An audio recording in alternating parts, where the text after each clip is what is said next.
یک سرزمینی رو تصور کنید که بیشترش پوشیده از یخه.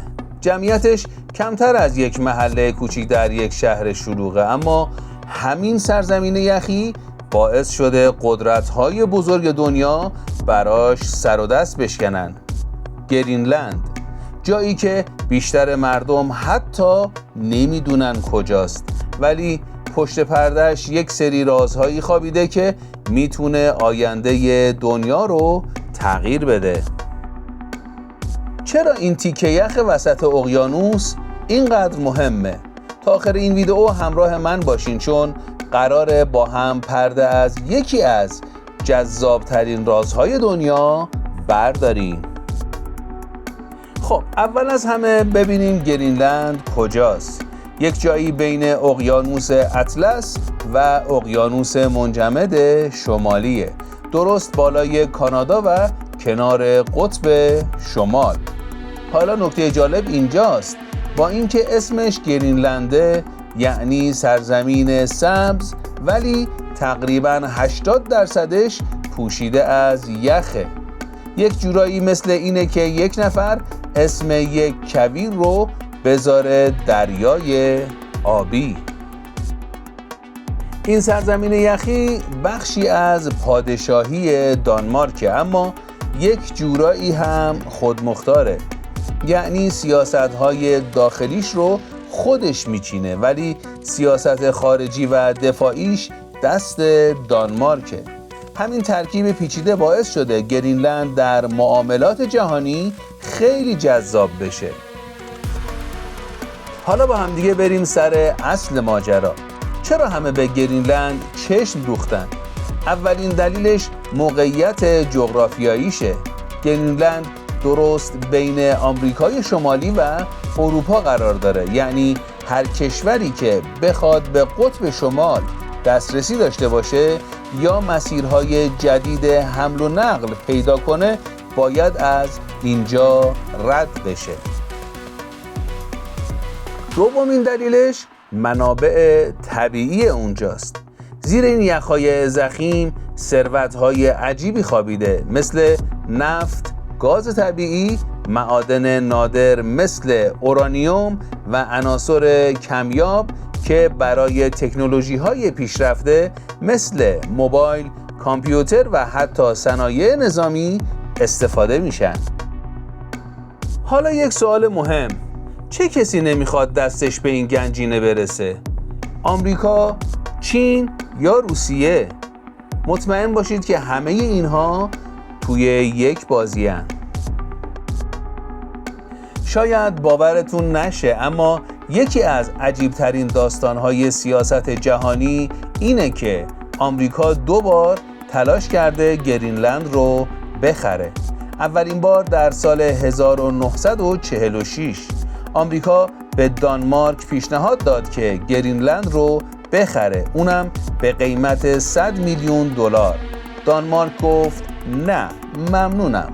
اما داستان به اینجا ختم نشد. چند سال پیش رئیس جمهور وقت آمریکا دونالد ترامپ دوباره پیشنهاد خرید گرینلند رو داد.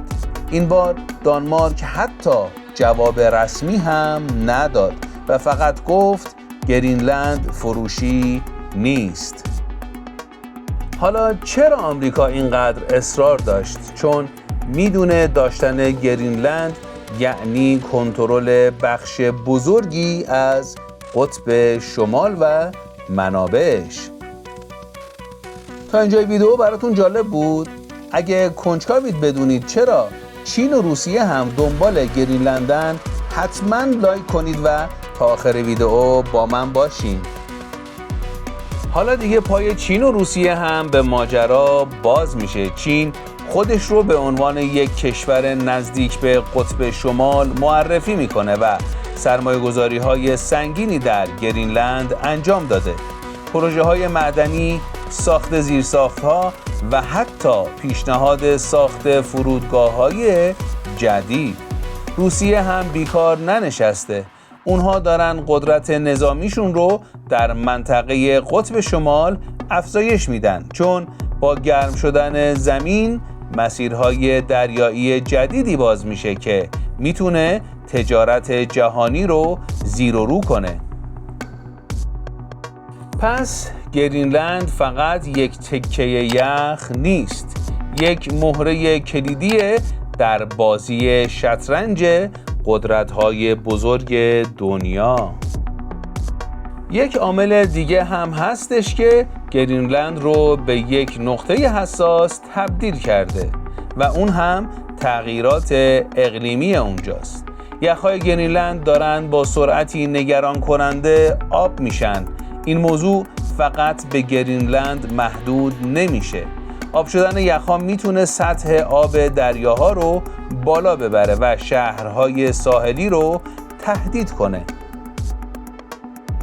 اما در عین حال همین آب شدن یخ‌ها باعث میشه منابع طبیعی گرینلند راحت‌تر در دسترس باشه و مسیرهای جدید تجاری باز بشه. یک جورایی مثل یک شمشیر دولبه است.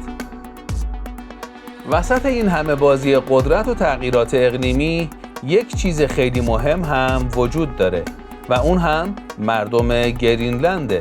بیشتر جمعیت اینجا از بومیان اینویت هستند و زندگیشون به طبیعت وابسته است. ماهیگیری، شکار و زندگی در شرایط سخت، ولی حالا دارن با یک دنیای جدید روبرو میشن. سرمایه‌گذاری‌های خارجی، تغییرات محیط زیستی و فشارهای سیاسی باعث شده سبک زندگی سنتیشون تحت تأثیر قرار بگیره. پس گرینلند فقط یک سرزمین یخی ساده نیست. یک جورایی مثل یک جعبه پاندورا میمونه که پشت ظاهر ساکتش پر از رازها، فرصتها و چالش‌های بزرگه. از منابع طبیعی گرفته تا موقعیت استراتژیک و تأثیرات تغییرات اقلیمی. حالا یک سوال از شما میپرسم و اون هم اینه که به نظر شما آینده گرینلند چی میشه؟ آیا تبدیل به یک قدرت اقتصادی جدید میشه یا قربانی بازی‌های سیاسی و تغییرات آب و هوایی؟ لطفاً نظرتون رو تو کامنت ها برای من بنویسین. عزیزانم، اگه این ویدیو براتون جالب بود حتما لایک کنید و اگه تا حالا کانال ما رو سابسکرایب نکردین لطفاً همین الان سابسکرایب کنید تا ویدیوهای جذاب دیگه ای هم براتون ارسال بشه. یادتون باشه که زنگوله رو هم بزنید تا اولین نفری باشین که ویدیوهای جدید رو میبینید. تا ویدیوی بعد مواظب خودتون باشین. بدرود.